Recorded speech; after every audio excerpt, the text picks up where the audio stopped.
Hello, I'm going to demo how to make this mask I'm wearing that ties back behind. Elastics are really hard to find right now, and the mask inside of it has a vacuum bag filter in it in order to help filter out more than just the regular cloth. So I'll just start by showing you the front of the mask is just a straight piece of fabric. On the back, and then we've got these channels in the side to feed this ribbon through. And then it actually has a little flap on the inside. And inside here, I've got a vacuum bag, both the cloth part of the vacuum bag, which is not cooperating, there it is, and the paper part, which is going to filter out more than just the regular cloth masks people have been wearing. So essentially what you're going to need is the fabric you want to use, a 10 by 12 square of that, and you're going to need some ribbon. 30 inches each side is what I'm using. If you are doing a bigger size mask, you'll need it to be longer. A paper clip, your scissors, a measuring tape, an iron, and of course a sewing machine. When you start with your fabric, if you're using a pattern that you care if it's oriented one way or another, this one I wouldn't particularly want to use sideways. You want the 12 inches to be the height when it's oriented. So 10 inches wide by 12 inches long.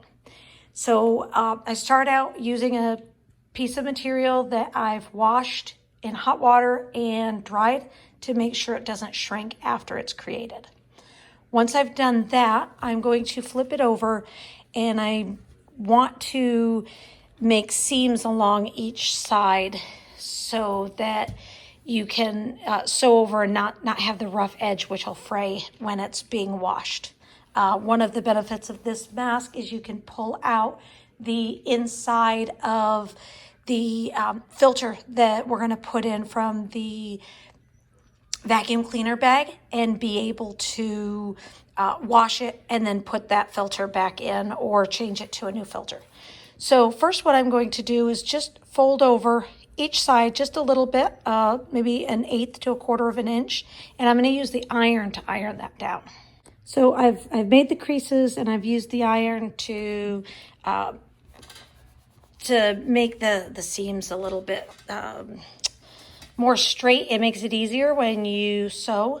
And I will mention, I do not make how-to videos, and I do not sew. I actually just bought the sewing machine. I haven't sewed for over 10 years, so I will probably get lots of terms wrong. And so once I've had this ironed down, I'm going to go ahead and put just a stitch, a regular straight stitch along just the top and the bottom. You don't need to do the sides because that'll get done later. So start with just the very top and the very bottom, running a stitch along. All right, so now I've got a stitch that I put in just at the very top and the very bottom. Again, the sides are just ironed over. They're not sewed yet. Now orienting the material so that we have the top of it up here so that we make sure it's not upside down. I'll take this and fold it, maybe about 1 inch or so over. I haven't actually measured it. I just kind of look at what you would need for a flap. This is going to be your flap to stop the filter from coming out. So go ahead and fold it down and iron it. Now that we've got the top flap ironed down, bring the bottom up to the top, but actually tuck it underneath the flap. Just make sure you're not going past where it will fold down. Maybe just bring it a slight amount under so there's not pressing up against. And you're going to put another crease in with the iron here.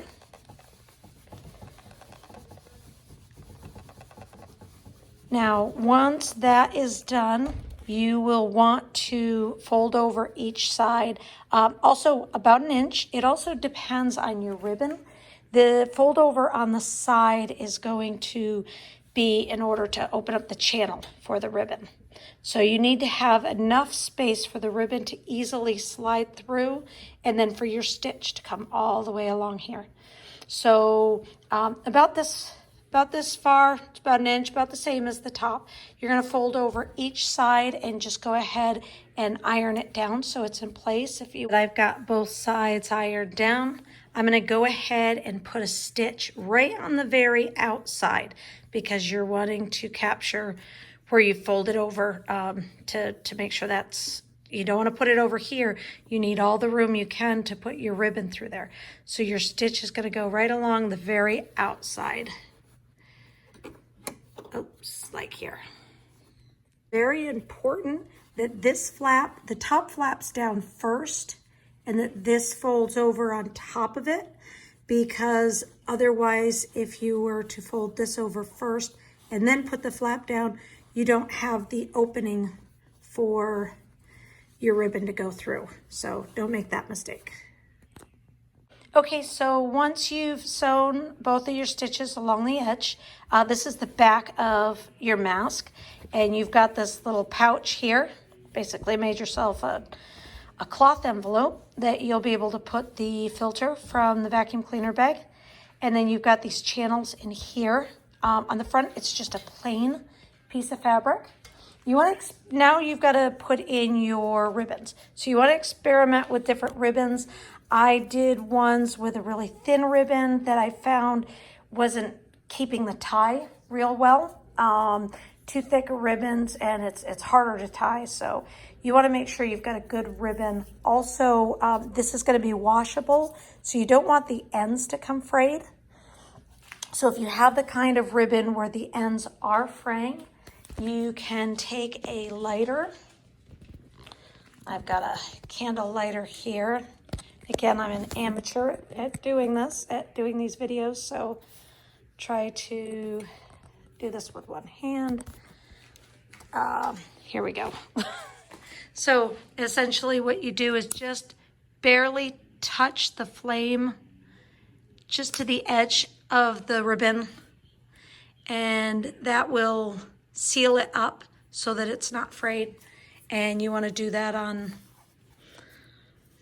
both sides, but do it with using both your hands, not next to something cloth like I'm doing and risk burning something.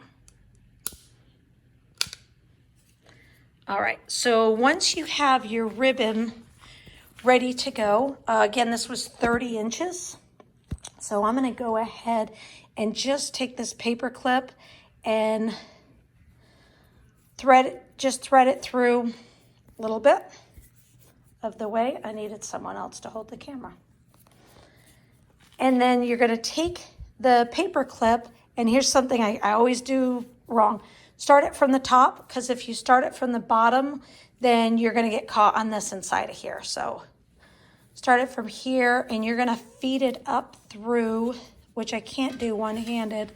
So you'll do both sides. You're gonna feed it through and pull it through. Okay, so once you get to the other end, you can pull it on through. And now you've got your ribbon on both sides, and you're gonna repeat that on the other side. So once you have the ribbon through on both sides, it's gonna just slide back and forth, which will actually make it very hard to tie. And then if you wash it, this is gonna come out. So what we're gonna wanna do is take a stitch and just sew a stitch straight through here. Now, one thing to consider is when you tie this around your head, the bottom goes around your neck, the top is gonna go around around your ears, so you actually need more length on the top than on the bottom.